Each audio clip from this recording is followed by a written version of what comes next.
Im rauen Afrika, wo ein Fehler den Tod bedeutet, muss jedes Lebewesen ständig ums Überleben kämpfen.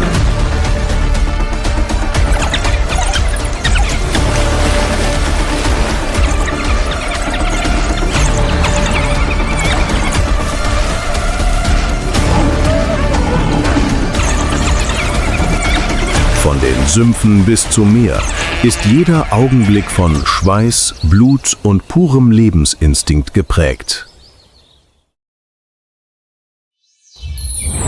Der verborgene Konflikt der wilden Könige Afrikas.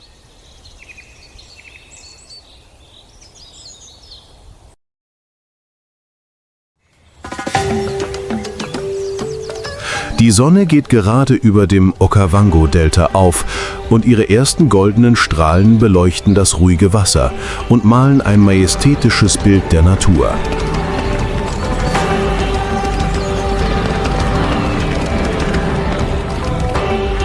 Der Nebel schwebt sanft über dem Fluss und Vogelschwärme stimmen ihr Morgenlied an, das die ganze Ebene erweckt.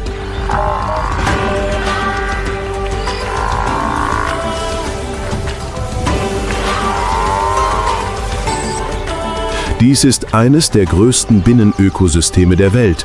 Ein Ort ohne Meer, aber voller Wasser, Leben und Gefahren.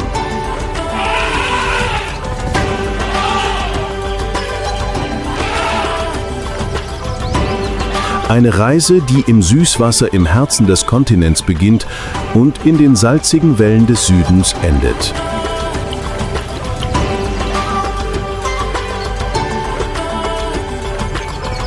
Scheinbar unzusammenhängende Lebewesen vereinen sich zu einem lebendigen Mosaik der wilden Natur, in dem jede Art ihren eigenen Kampf ums Überleben führt.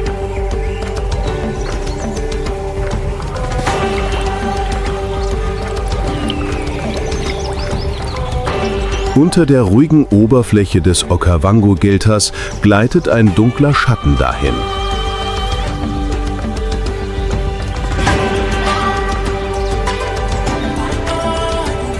Es ist das Nilkrokodil, das größte Reptil Afrikas, Herrscher dieser Gewässer mit einer Länge von über 6 Metern und einem Gewicht von mehr als 500 Kilogramm.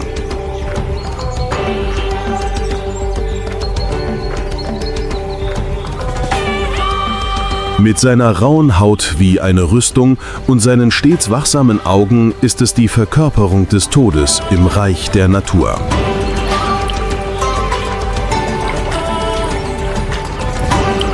Das Nilkrokodil ist ein kaltblütiges Tier, das seine Temperatur reguliert, indem es sich tagsüber sonnt.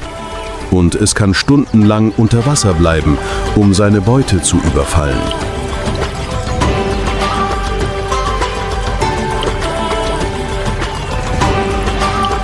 Sein mächtiger Kiefer hat eine Beißkraft von über 2000 PSI, genug um die Knochen eines Elefantenbabys zu zermalmen.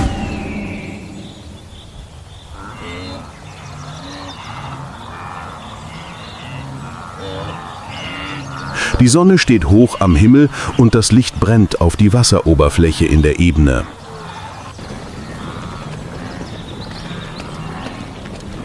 Eine Herde Gnus nähert sich dem Fluss, verzweifelt auf der Suche nach Wasser inmitten der Trockenzeit.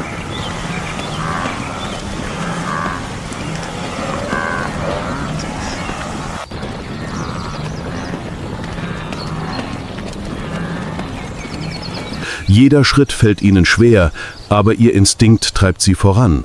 Sie wissen nicht, dass unter dem ruhigen Wasser der Tod auf sie wartet. Im braunen Wasser glänzen einige Augen wie Stecknadeln.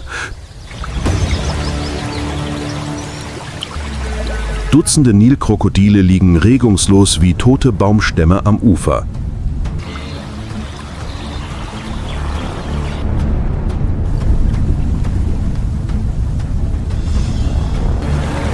Ihre Schnauzen ragen kaum hervor und lassen nur einen Bruchteil der tödlichen Maschine erkennen, die sich darunter verbirgt.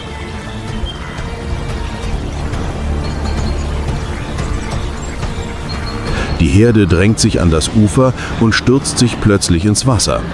Schlamm spritzt, das Geräusch von Zungen, die Wasser auflacken,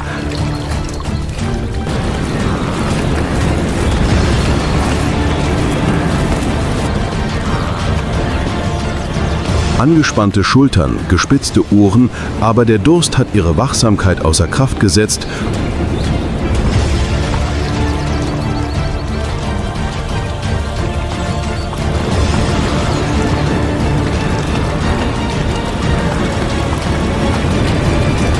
Und in diesem Moment explodiert das Wasser.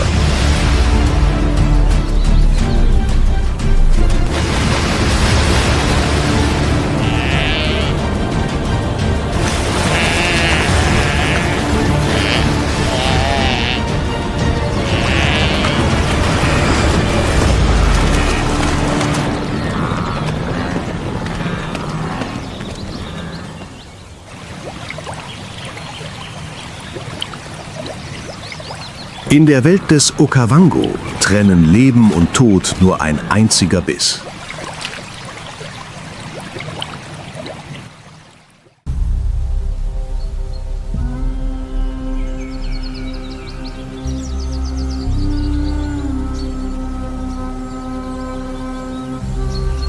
Auf der mit Seerosen bedeckten Oberfläche des Okavango-Deltas tauchen kolossale Massen auf.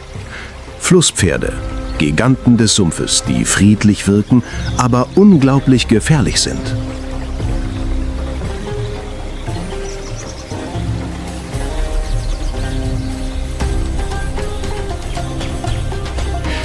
Ihre kleinen Ohren zittern leicht, ihre Augen ragen aus dem Wasser, während der Rest ihres Körpers im trüben Schlamm verborgen bleibt.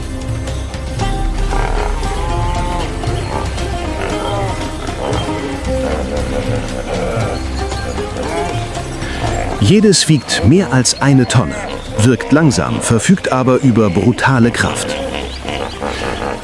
Flusspferde sind keine Raubtiere, gehören aber zu den gefährlichsten Tieren Afrikas.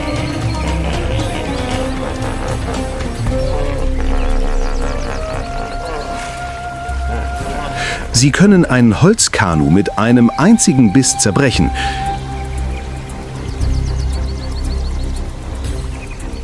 Ihre Kiefer öffnen sich bis zu 150 Grad und ihre Stoßzähne sind lang und scharf wie Messer.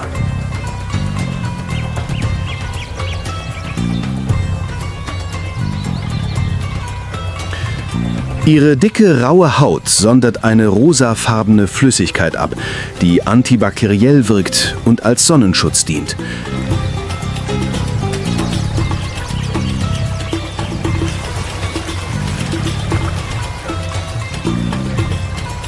Eine für diese Spezies einzigartige biologische Panzerung.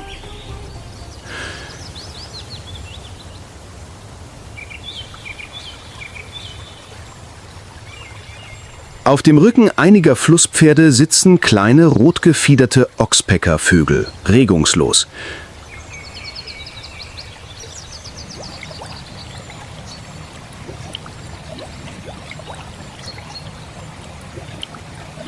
Diese Vögel sind treue Begleiter der Flusspferde und helfen ihnen, ihre Haut sauber zu halten, indem sie Flöhe, Zecken und Parasiten fressen.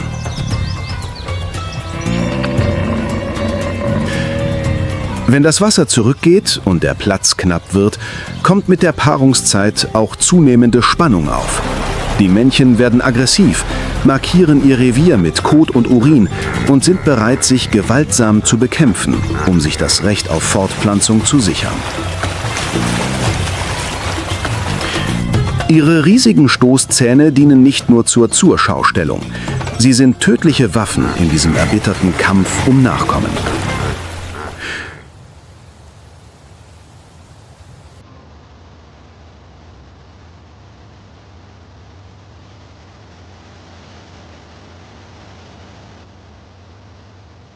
Auf dem glühend roten Sand der namibischen Wüste zwischen rissigen Böden und staubigen, mit Dornen bewachsenen Ebenen taucht die braune Hyäne auf, wie ein stiller Geist in einer feindlichen Welt.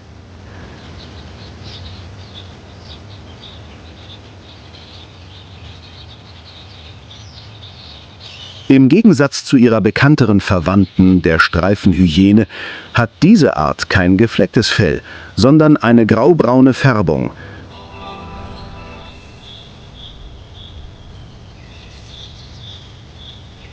Eine lange Mähne, die an den Seiten des Halses herabfällt, und einen vorsichtigen, strategischen Gang.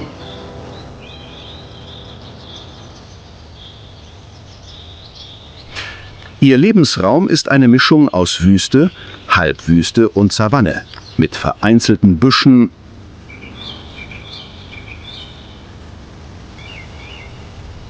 ohne reichlich Wasser oder Schatten.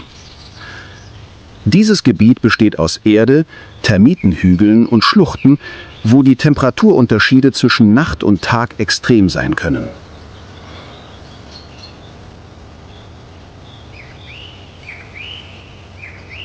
In dieser trockenen Umgebung haben sie gelernt, Energie zu sparen, nachts nach Nahrung zu suchen und sich tagsüber in ihren Unterschlüpfen zu verstecken.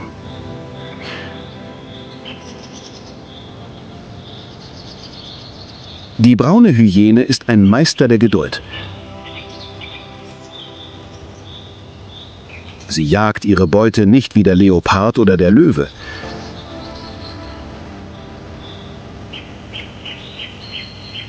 Sie lauert Leichen auf, sammelt Knochenfragmente, Haut und Sehnen.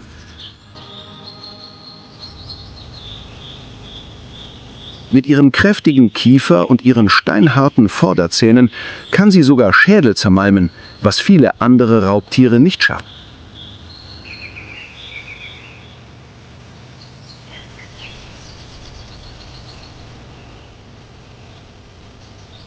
Nichts wird verschwendet.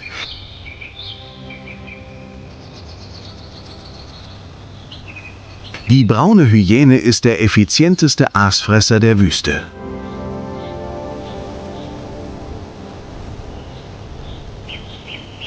Obwohl sie normalerweise allein oder in kleinen Gruppen lebt, hat sie eine gewisse soziale Organisation.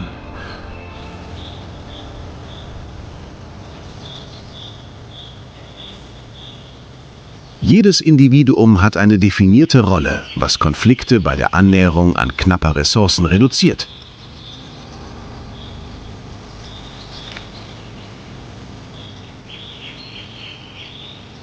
Wenn nötig, stoßen sie tiefe, lange Heullaute aus, die in der Nacht widerhallen, um ihre Artgenossen zu versammeln oder Eindringlinge zu warnen.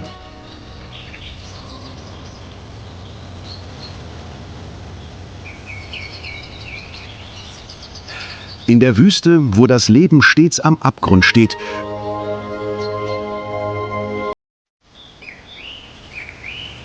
überlebt die braune Hyäne nicht durch Schnelligkeit oder Stärke, sondern durch Geduld, Beweglichkeit und eine erstaunliche Anpassungsfähigkeit.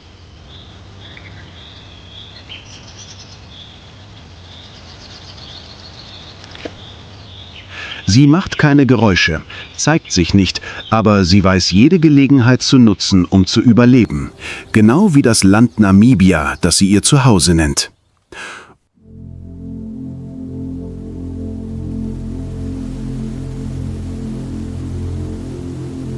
Unter dem gelben Sand der namibischen Wüste bewegt sich die Wüstenviper seitwärts und bleibt völlig regungslos, wenn sie Beute jagt oder Raubtieren ausweicht. Ein stiller Krieger zwischen den glühend heißen Dünen.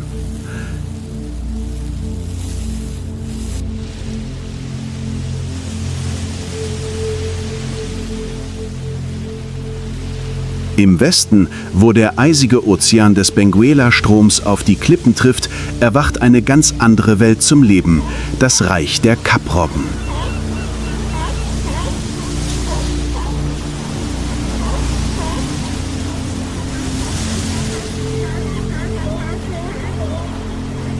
Mit ihrem dichten Fell und einer dicken Fettschicht sind Kaprobben perfekt angepasst an das kalte Wasser und die felsigen Küsten.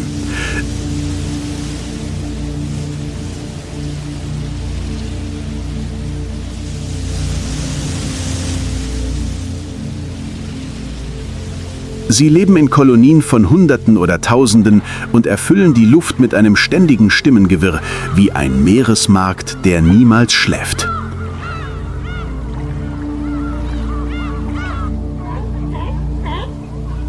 Inmitten dieser Menschenmasse sind die Robbenbabys anfällig für Schwarzrückenschakale oder sogar braune Hyänen.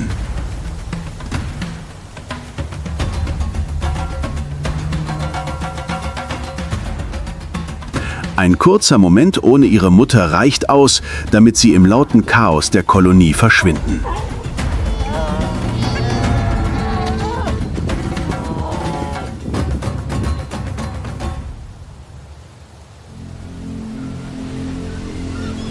Entlang der felsigen Küsten zwischen Namibia und Südafrika, wo die Wellen unermüdlich brechen und der eisige Wind ständig weht, kämpft der afrikanische Pinguin,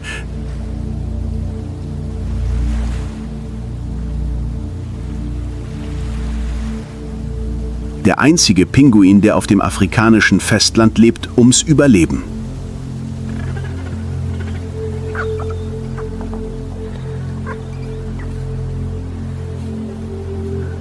Mit einer Größe von etwa 60 Zentimetern, ihrem charakteristischen schwarz-weißen Gefieder und einem dunklen Augenrand, der wie eine Brille aussieht, sind sie perfekt für beide Welten. Unbeholfen an Land, aber agil unter Wasser.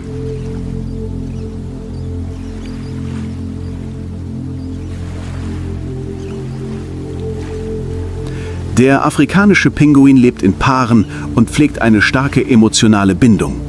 Sie graben Nester im Sand, zwischen Felsen oder unter Küstensträuchern.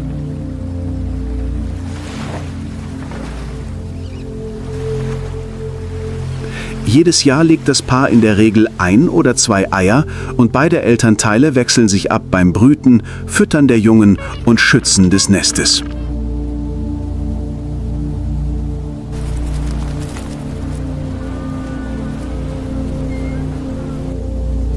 Mit ihrem Ruf, der dem eines Esels ähnelt, finden sie ihren Partner und markieren ihr Revier unter Hunderten von Artgenossen.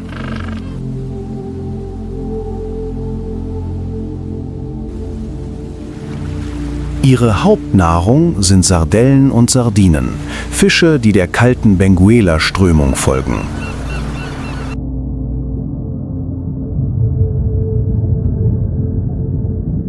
Sie können mehr als 100 Meter tief tauchen und mit einer Geschwindigkeit von 20 bis 25 Kilometern pro Stunde schwimmen, um ihre Beute zu fangen.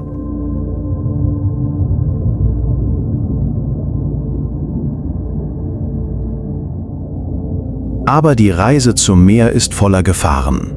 Robben, Haie und sogar große Seevögel wie Möwen oder Albatrosse stellen eine ständige Bedrohung dar.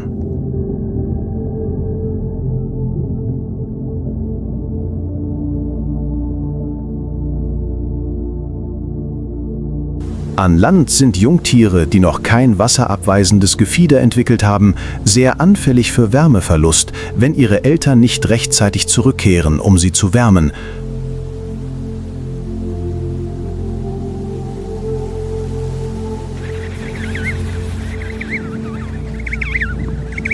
Insbesondere nachts, wenn der kalte Seewind weht.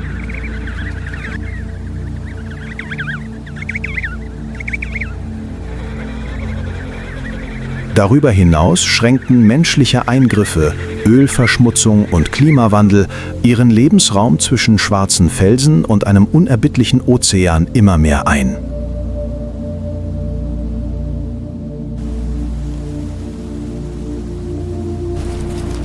Der afrikanische Pinguin setzt seinen täglichen Kampf mit Instinkt, Treue und einer außergewöhnlichen Anpassungsfähigkeit fort.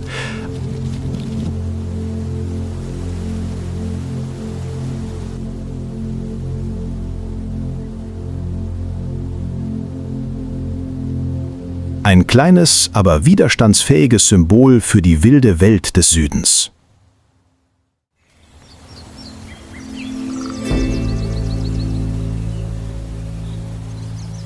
Versteckt zwischen der dichten Vegetation und den steinigen Hängen Südafrikas ist der Leopard die stille Verkörperung des Todes.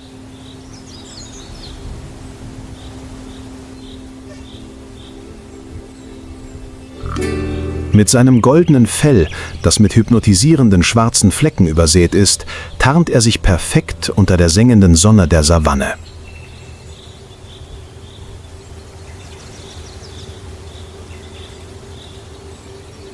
Er muss nicht brüllen oder in einem Rudel leben. Der Leopard jagt allein und diese Einsamkeit ist sein tödlicher Vorteil.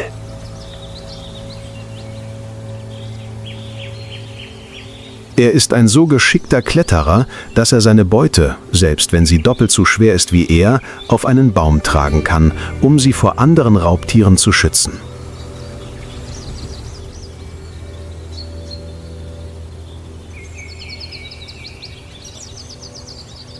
Seine Geschicklichkeit beim Anschleichen, beim Wählen des richtigen Moments und beim Angriff mit einem Geschwindigkeitsschub macht ihn zum Albtraum von Antilopen und Pavianen.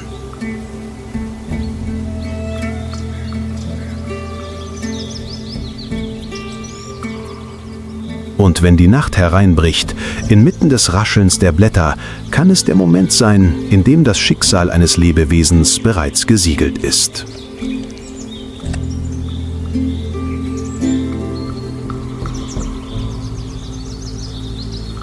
Über die staubigen, sonnenbeschienenen Ebenen ziehen afrikanische Elefanten wie alte Nomadenkarawanen.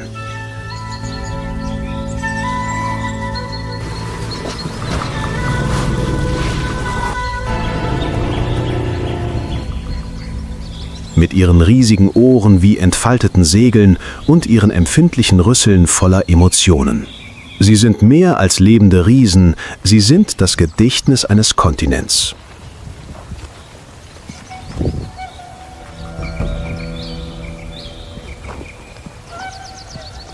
Jede Herde wird von einem älteren Weiblichen angeführt, das die Großmutter, Mutter oder Schwester der jüngeren Generationen sein kann.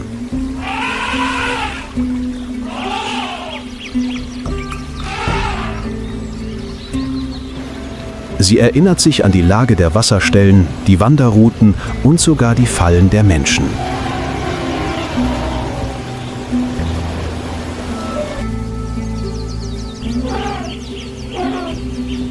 Die Jungtiere werden mit Geduld, Zuneigung und manchmal auch Opferbereitschaft aufgezogen.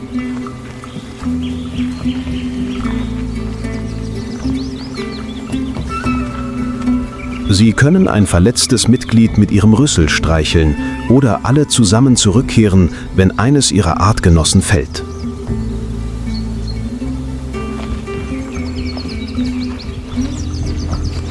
Aber diese Zärtlichkeit ist keine Schwäche. Wer ein Jungtier bedroht, wird mit der verheerendsten Wut konfrontiert, die die Natur zu bieten hat.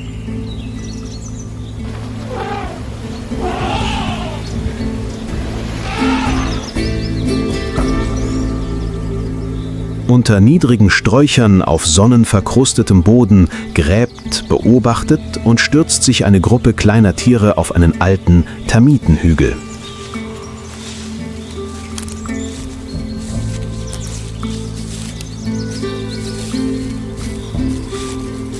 Es sind gestreifte Erdmännchen, kleine, mutige Säugetiere, die in großen Gruppen leben und ihre kollektive Stärke zu einer Überlebenswaffe machen.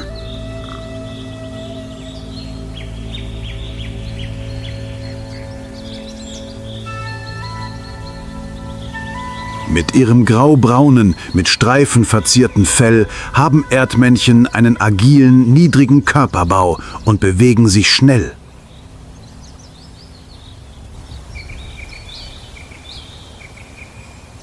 Sie ernähren sich von Insekten, Eiern, kleinen Reptilien und wagen es sogar, giftige Schlangen anzugreifen.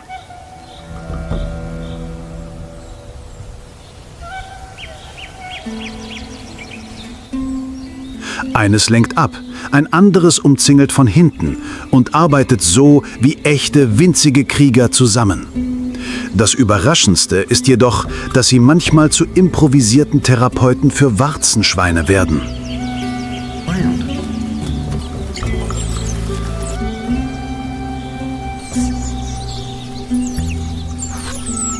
Letztere liegen regungslos im Gras und lassen die Erdmännchen auf ihren Rücken klettern, um Flöhe und Zecken zu entfernen und offene Wunden zu reinigen.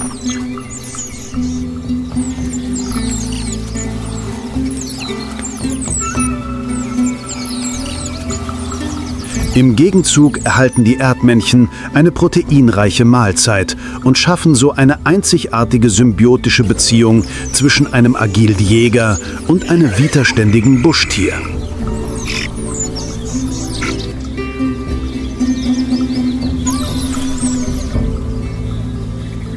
Jede Gruppe von Erdmännchen kann aus Dutzenden von Individuen bestehen, die alle zusammenarbeiten, um die Jungen zu versorgen, zu bewachen und die nächste Generation zu unterrichten.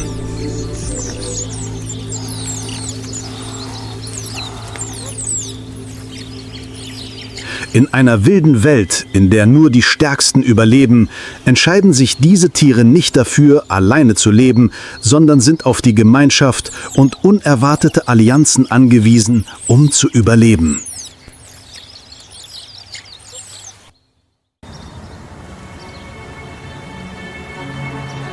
Versteckt zwischen Dornen, trockenen Grasflächen und felsigen Hängen Afrikas erscheint der Karakal wie ein schneller, flexibler und absolut lautloser Geist.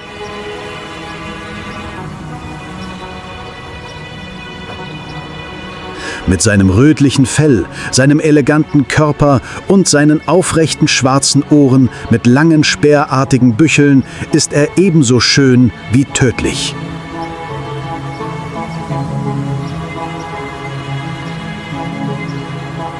Der Karakal ist eine der springstärksten Katzenarten. Er kann sich mehr als 3 Meter vom Boden abheben, um Vögel im Flug zu fangen. Er jagt, indem er sich anschleicht, nähert und einen blitzschnellen Angriff startet. Die Beute merkt selten, was passiert ist.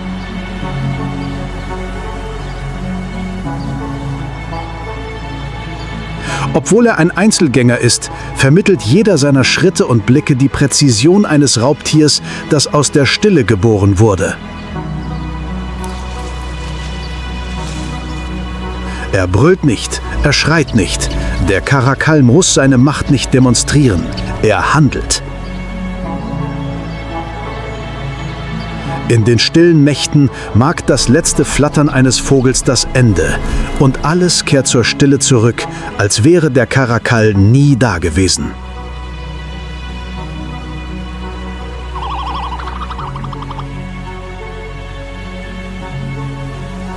In den endlosen Graslandschaften Afrikas, wo der Wind unermüdlich trockenen Daust aufwirbelt, nähert sich eine Meute afrikanischer Wildhunde geduckt und lautlos ihrem Ziel.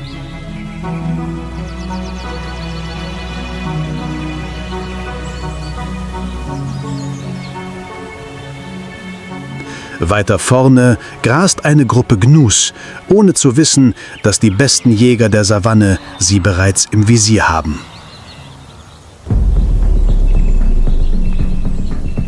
Die Wildhunde jagen nicht mit individueller Kraft, sondern mit Intelligenz, Geschwindigkeit und Strategie.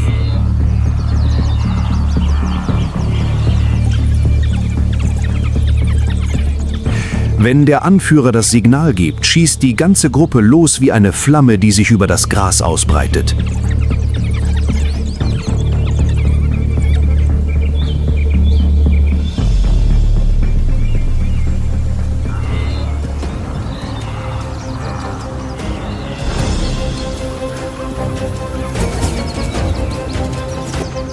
Die Gnus bemerken es, die Herde zerstreut sich in Chaos.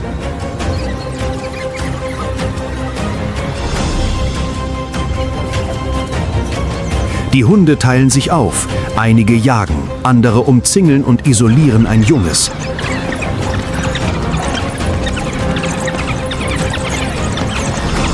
Die Verfolgung dauert Hunderte von Metern und wirbelt eine Staubwolke auf.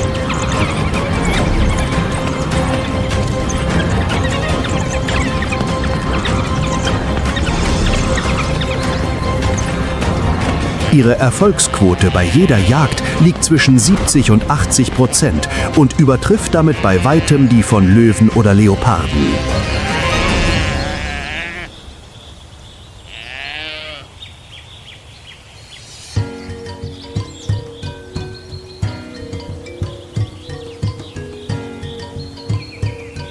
Was sie jedoch wirklich auszeichnet, ist nicht nur ihre Geschicklichkeit, sondern auch ihre Solidarität.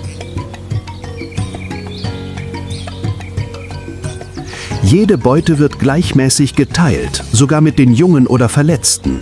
Niemand wird zurückgelassen.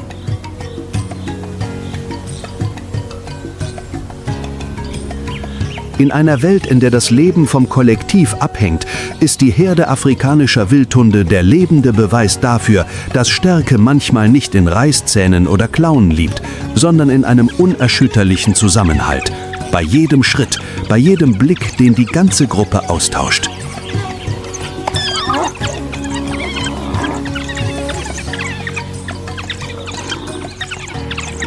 In der Wildnis sind Konfrontationen unvermeidlich.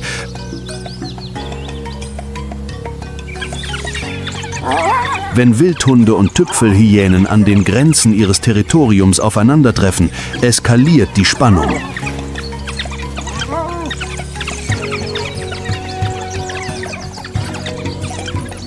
In der Natur gibt es nicht den Stärksten, sondern nur denjenigen, der sich am besten an seine Umgebung angepasst hat.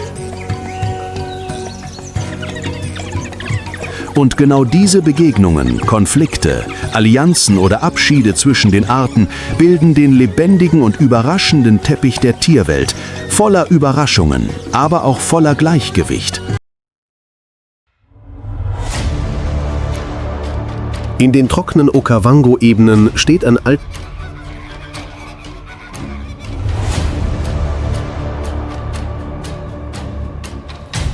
altes Nilpferd einem jungen Herausforderer gegenüber.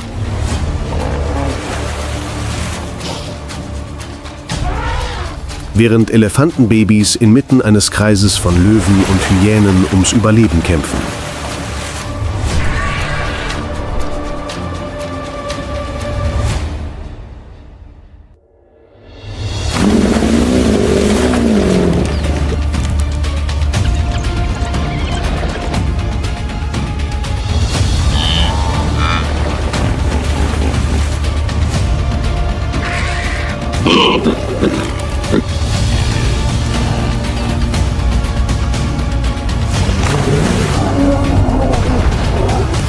Was müssen Tiere in dieser brutalen Umgebung tun, um zu überleben?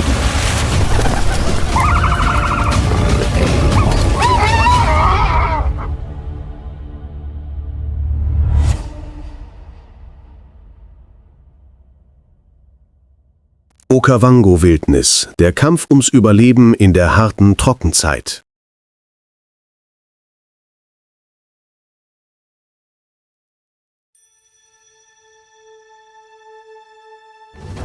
Die Morgendämmerung bricht über den Okavango-Ebenen an.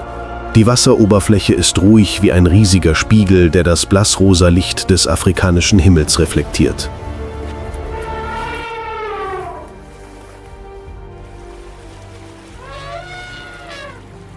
Vögel rufen sich leise durch die Nebel zu, und aus dem Wasser taucht lautlos ein riesiger schwarzer Schatten auf. Es ist ein Nilkret.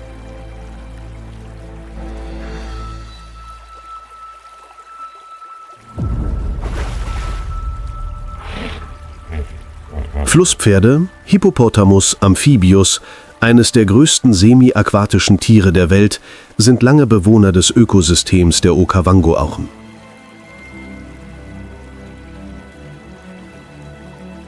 Sie verbringen den großen Teil ihres Tages unter Wasser, um ihre Körpertemperatur zu regulieren und der starken Sonneneinstrahlung zu entgehen.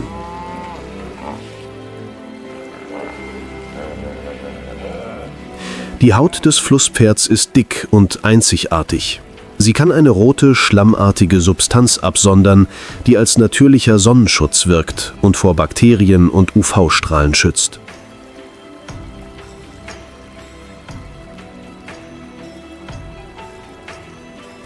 Trotz ihres ungeschickten Aussehens sind Flusspferde mächtige Tiere.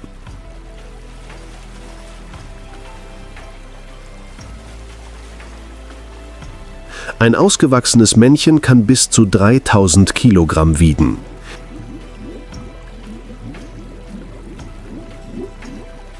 Ihre langen, scharfen Stoßzähne sind tödliche Waffen, mit denen sie jeden Feind zerquetschen können, der es wagt, sie herauszufordern.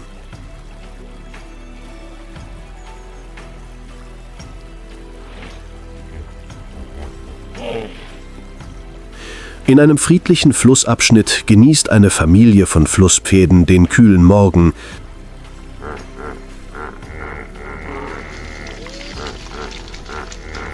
Doch die Atmosphäre wird schnell angespannt.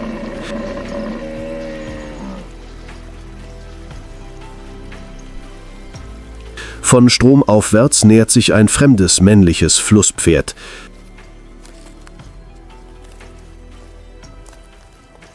Es ist ein starker, junger Wanderer, der nach einer Gruppe von Weibchen sucht, die er für sich beanspruchen kann.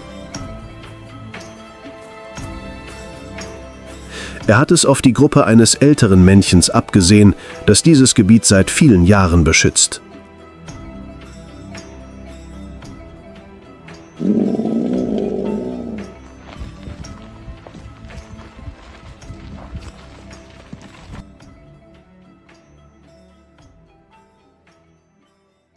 Der Kampf war unvermeidlich.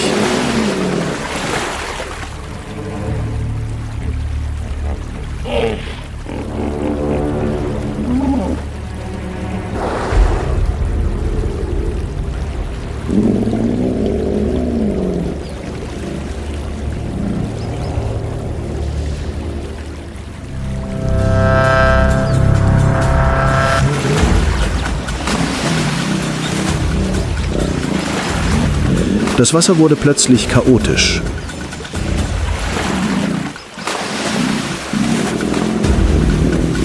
Die beiden Flusspferde brüllten und spritzten heftig Wasser.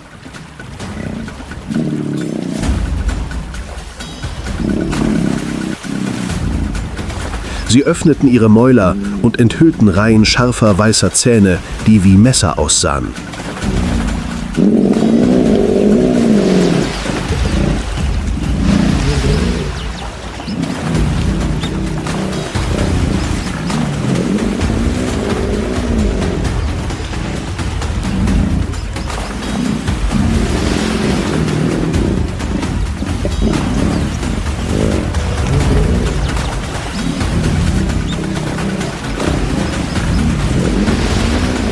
Doch dann konnte das ältere Männchen trotz seiner großen Erfahrung nicht mehr seine frühere Stärke aufrechterhalten.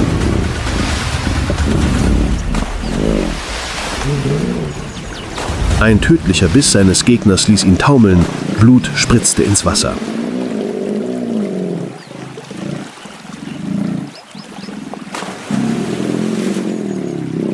Der Sieger wurde nun zum neuen Anführer der Gruppe und stieg mit stolzem Gang an Land.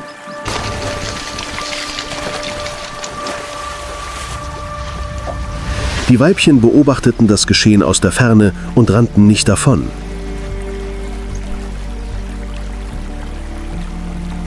In der Welt der Flusspferde ist der Sieger derjenige, der ausgewählt wird, um die Art fortzuführen.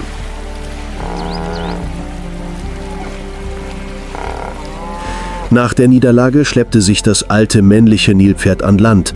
Blut befleckte seine Haut rot.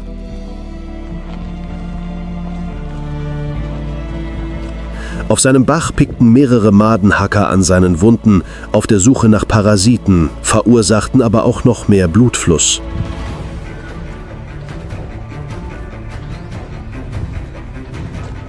Vor ihm lauerte ein Löwenrudel.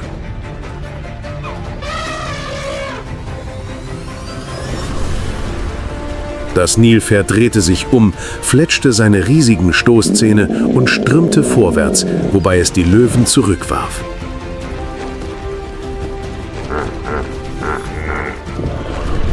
Der Kampf war heftig, Schlamm spritzte überall hin.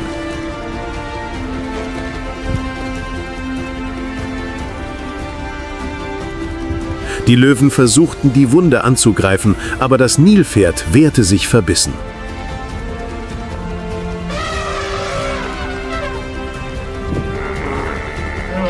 Schließlich zogen sich die Löwen zurück und verschwanden in den Schatten des Abends.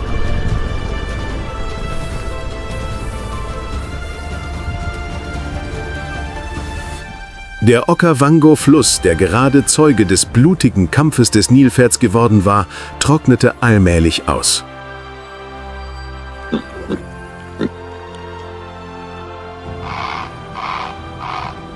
Das zurückgehende Wasser legte rissigen Schlamm, auf dem Trockenen zappelnde Fische und Vögel frei, die sich auf der Suche nach Nahrung versammelt hatten.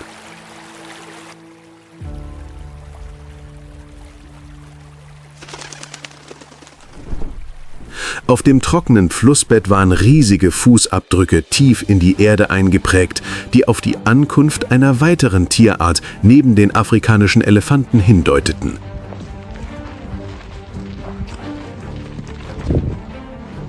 Eine Herde Elefanten taucht aus dem Staub auf, angeführt von einer alten Kuh, die die Herde schon oft durch die Trockenzeit geführt hat.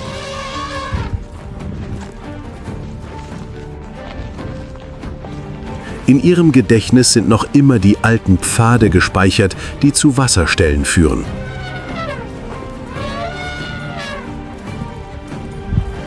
Ihr riesiger Körper wiegt bis zu 6 Tonnen.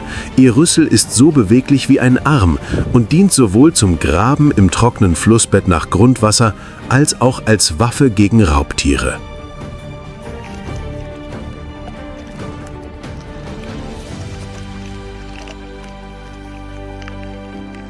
Die geborgenen Stoßzähne helfen dabei, Dickicht zu durchbrechen, Baumwurzeln auszugraben und die Jungen zu schützen.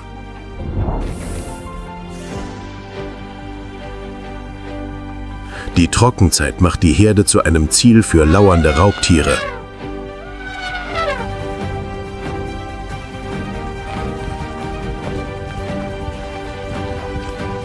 An einem schwülen Nachmittag folgte eine Gruppe Hyänen, in der Hoffnung, ein zurückgebliebenes Kalb zu finden.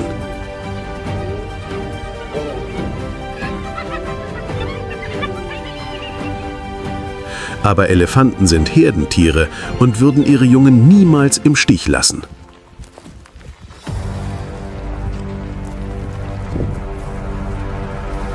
Sie zwangen die Hyänen zur Aufgabe.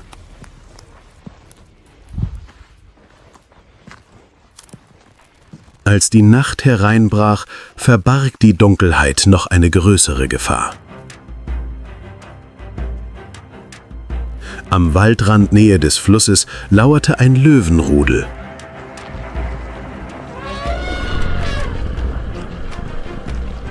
Sie hatten es auf ein Kalb abgesehen und stürmten aus der Dunkelheit hervor.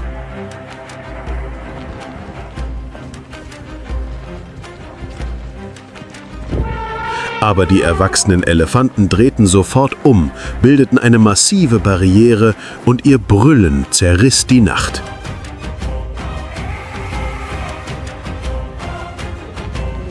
Die Löwen zögerten und verschwanden dann in der Dunkelheit.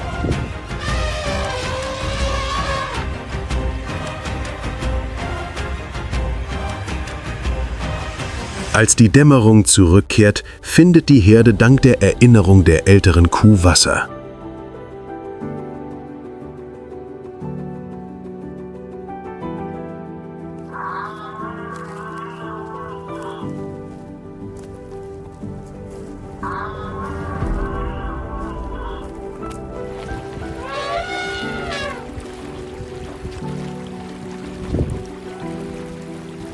Aus dem trockenen Flussbett graben sie eine tiefe Wasserstelle, die zum Trinken und Baden ausreicht.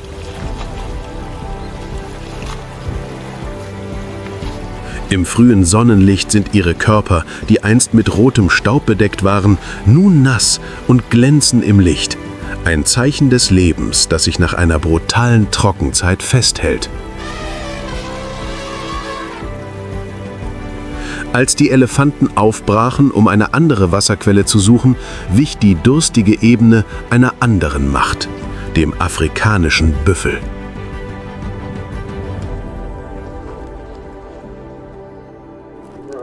Von weitem bebte der Boden bei jedem schweren Schritt.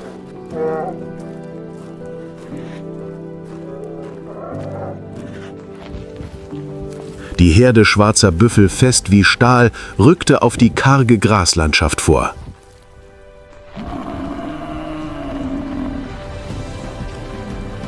Auf ihren Stirnen glänzen zwei gebogene Hörner, wie zwei Äxte in der Sonne. Symbole der Stärke, die selbst Löwen respektieren müssen.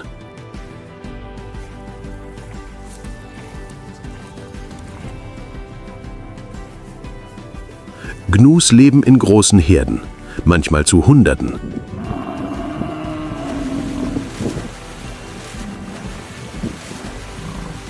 Sie wirken friedlich, während sie gemächlich grasen, aber wenn sie bedroht werden, verwandelt sich die gesamte Herde augenblicklich in eine massive Mauer, bereit zum Gegenangriff.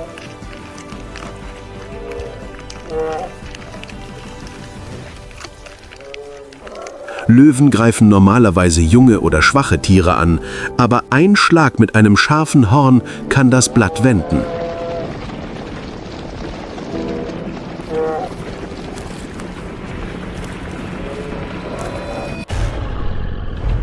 Auf der trockenen Graslandschaft stürzt sich eine Löwin rücksichtslos auf einen jungen Büffel, der sich von der Herde entfernt hatte.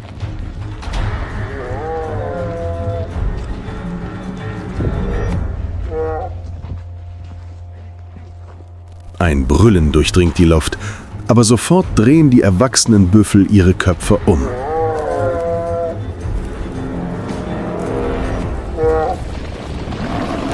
Ein männlicher Büffel führt den Angriff an, senkt seinen Körper und stürmt mit aller Kraft vorwärts. Seine Hörner treffen ihr Ziel und schleudern das Raubtier weit weg.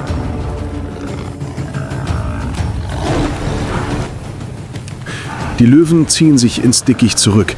Ihre goldenen Augen blicken immer noch heraus. Aber sie wissen, dass sie diesmal das falsche Ziel gewählt haben.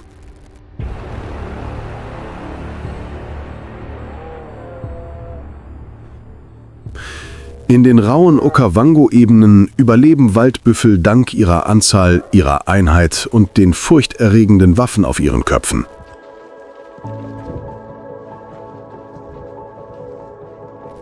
Sie sind nicht nur Beute, sondern Gegner, die selbst die wildesten Raubtiere vor einem Angriff berücksichtigen müssen.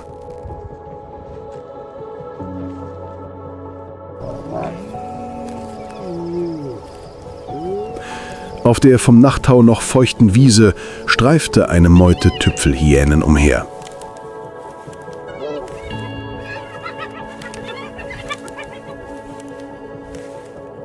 Sie blieben stehen, spitzten die Ohren und schnupperten den Geruch von frischem Fleisch im Wind.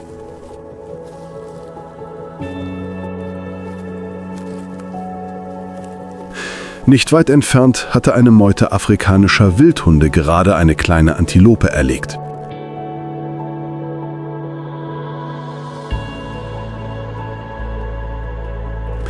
Ihre schlanken Körper mit ihrem schwarz-golden gefleckten Fell bilden einen Kreis und bewachen sorgfältig ihre Beute.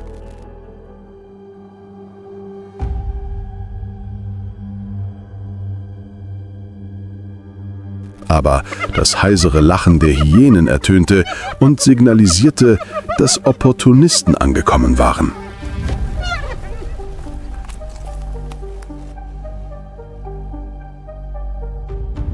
Sie nähern sich Schritt für Schritt, ohne Eile, aber trotzig.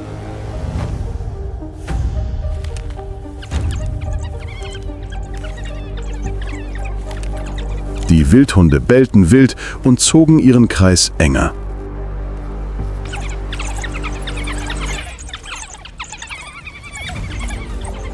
Die Konfrontation ist unvermeidlich.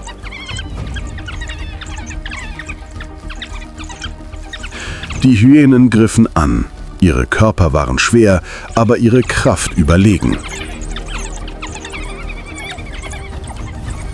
Eine stürzte sich nach vorne, schnappte nach dem Bein der Beute und versuchte es aus dem Schutzkreis zu ziehen.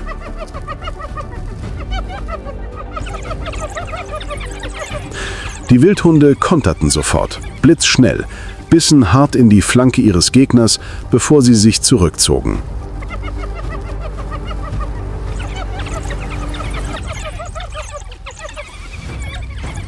Auf der schwach beleuchteten Graslandschaft brach ein Handgemenge aus.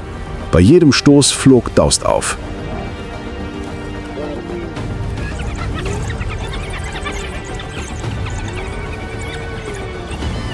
Schrilles Lachen vermischte sich mit scharfem Bellen und hallte über die Ebene.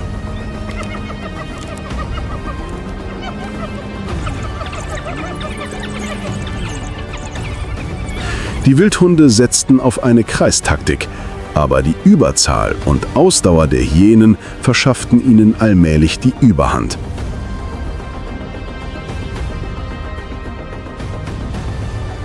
Ein Hund wurde weit weggeschleudert, die Meute geriet ins Wanken und musste sich schließlich in Sicherheit zurückziehen. In einem Augenblick hatten die Hyänen den gesamten Antilopenkadaver für sich beansprucht.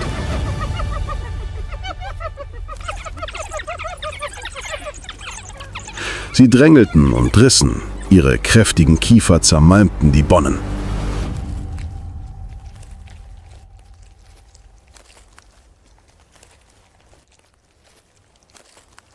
Die Wildhundmeute zog sich zurück, ihre Augen voller Bedauern, aber unfähig zurückzukehren.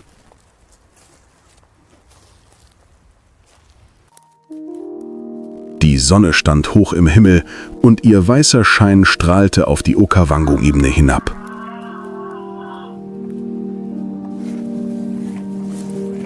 Die Luft war stickig, Schichten von Hitze stiegen aus der rissigen Erde auf.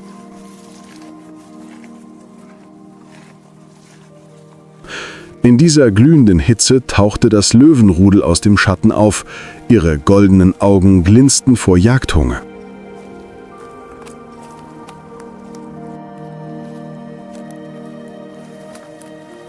Auf der grasbewachsenen Ebene bewegte sich eine Herde von Zebras vorsichtig voran.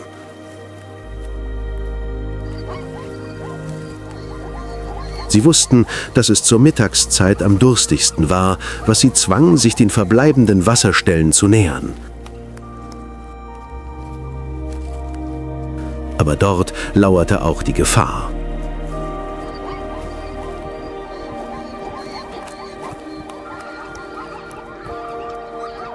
Die Löwinnen senkten ihre Körper und bewegten sich Schritt für Schritt dicht über dem Boden.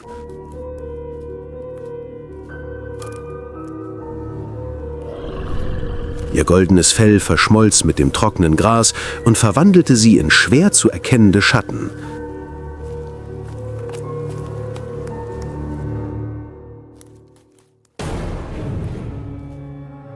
Das Rudel teilte sich in zwei Richtungen.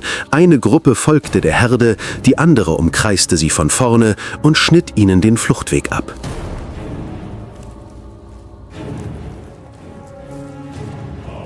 Die Luft schien sich unter der Mittagssonne zu verdichten.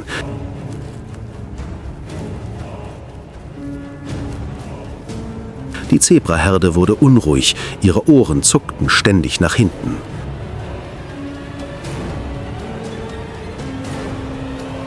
Dann geriet ein junges Zebra ins Straucheln und öffnete eine Lücke in den Reihen. Die Löwen stürzten sich darauf. Es folgte eine wilde Verfolgungsjagd.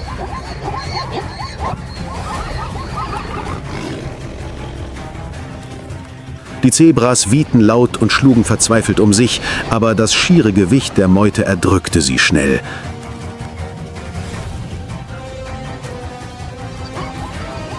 In einem Augenblick war die Jagd vorbei.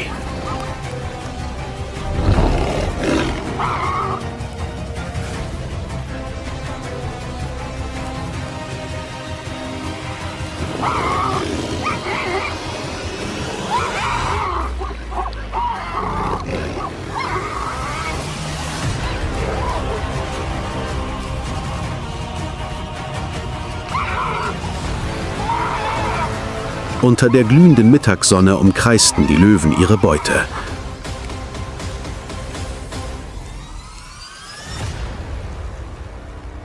Ihr goldenes Fell leuchtete wie lebende Flammen vor dem Hintergrund der rauen Ebenen.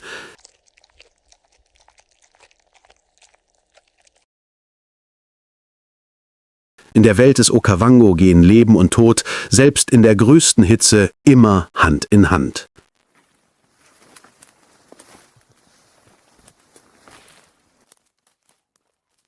Der Staub hatte sich nach der Jagd der Löwen noch nicht gelegt, als sich der ferne Himmel zu verfärben begann.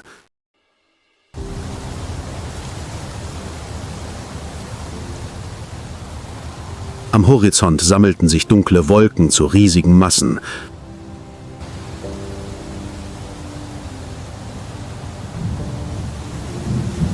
Die sengende Mittagssonne wurde schnell verdeckt und machte einer kühlen Dunkelheit Platz, die sich über die Ebene ausbreitete.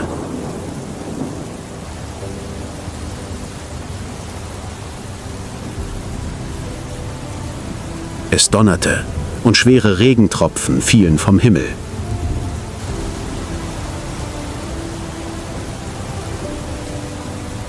Innerhalb weniger Augenblicke goss es in Strömen über den Okavango und verwandelte die rissigen, ausgetrockneten Flussbetten in reißende Ströme.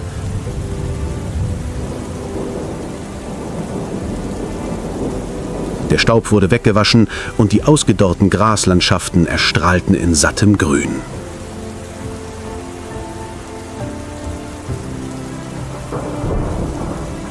Die Regenzeit war gekommen und brachte dem ganzen Land neues Leben.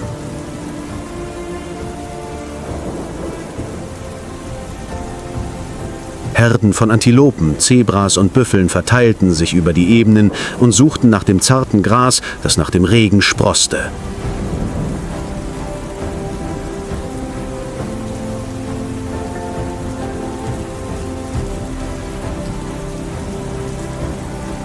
Elefanten mussten nicht mehr mühsam mit ihren Stoßzähnen Löcher graben. Die ganze Herde konnte sich im steigenden Wasser frei baden und tummeln.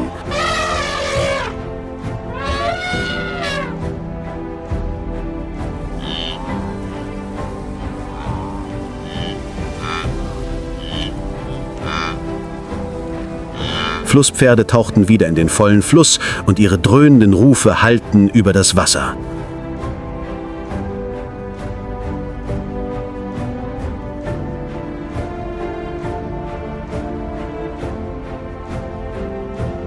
Der Kreislauf von Leben und Tod im Okavango wiederholt sich erneut.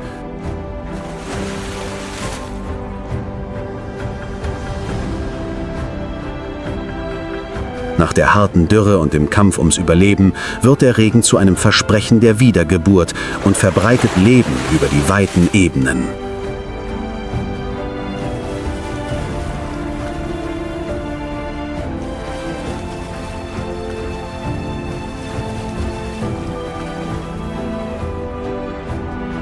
Nach dem Regen sind die Ebenen des Okavango mit üppigem grünem Gras bedeckt.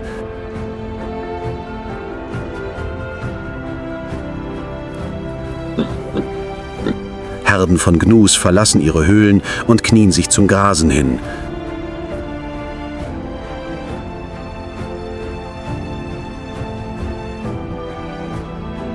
Auf ihren Rücken picken Madenhacker Parasiten weg, während sich zu ihren Füßen eine Gruppe flinker Mangusten nähert.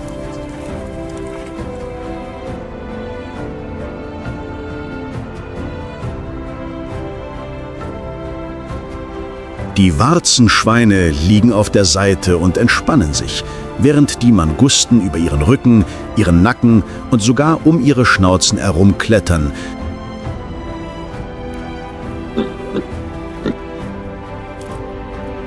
Sie picken Zecken und Larven ab und verwandeln die Körper der Warzenschweine in lebende Spas.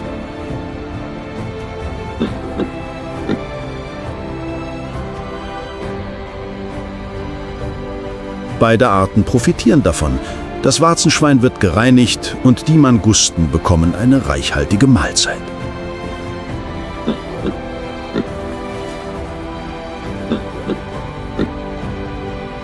Inmitten der wiederbelebten Graslandschaften bietet diese symbiotische Szene einen seltenen Moment der Ruhe, der im Kontrast zu den heftigen Jagden steht, die im Okavango häufig stattfinden.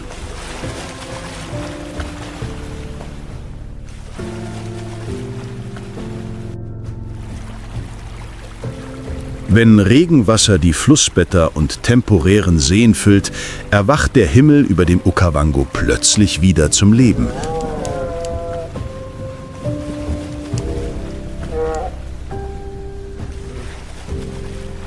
Aus der Ferne kommen Schwärme von Zugvögeln angeflogen und bedecken mit ihren ausgebreiteten Flügeln den Himmel.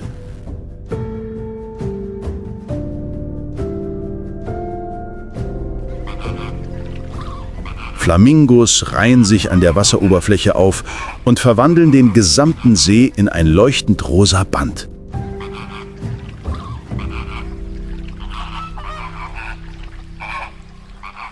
Neben ihnen versammeln sich Reiher, Silberreiher und hunderte anderer Wasservögel, die sich unter den widerhallenden Geräuschen vermischen.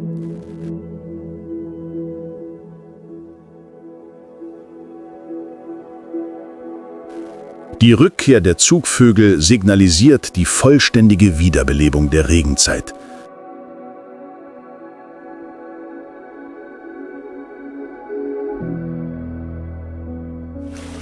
Wasser, Gras und reichhaltige Beute haben den Okavango in ein Paradies verwandelt, in dem jede Art von Flusspferden, Elefanten, Büffeln, Löwen und Hyänen bis hin zu Warzenschweinen ihren Platz im endlosen Kreislauf findet.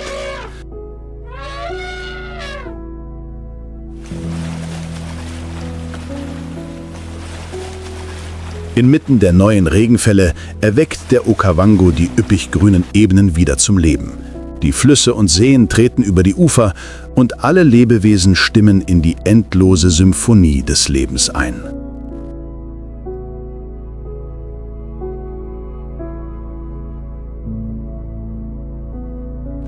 Dieses fragile Gleichgewicht hängt jedoch nicht nur von Überschwemmungen oder Dürren ab.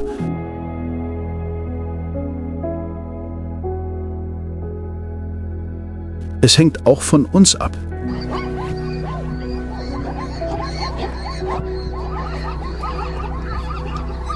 Wenn die Umwelt zerstört wird, wenn Wilderei und illegaler Handel weitergehen, werden reichhaltige Ökosysteme wie der Okavango allmählich verschwinden.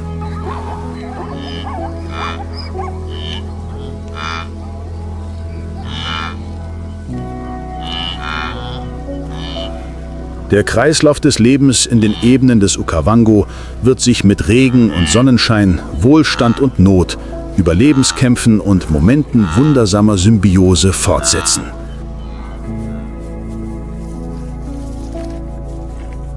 Aber das Schicksal dieses Landes wird nicht allein von der Natur bestimmt.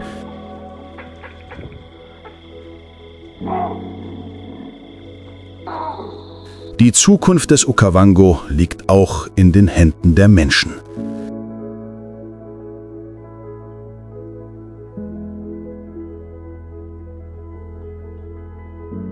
Wenn wir wissen, wie wir es schätzen und schützen können, wird dieser Ort für immer ein Paradies für alle Lebewesen sein, eine Schatzkammer für zukünftige Generationen, in der sie das Brüllen der Löwen, das Trompeten der Elefanten oder einfach nur das Rauschen des Wassers, das durch endlose grüne Felder fließt, hören können.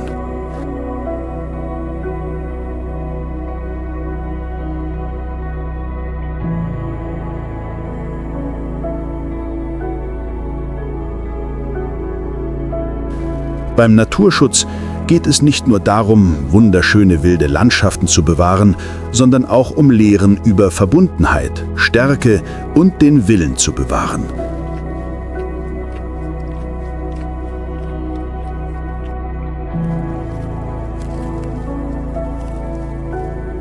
Die Aufklärung künftiger Generationen, das Leben um sie herum zu schätzen, zu würdigen und zu schützen, ist der Schlüssel dazu, dass der Kreislauf des Okavango und der gesamten Erde weiter besteht.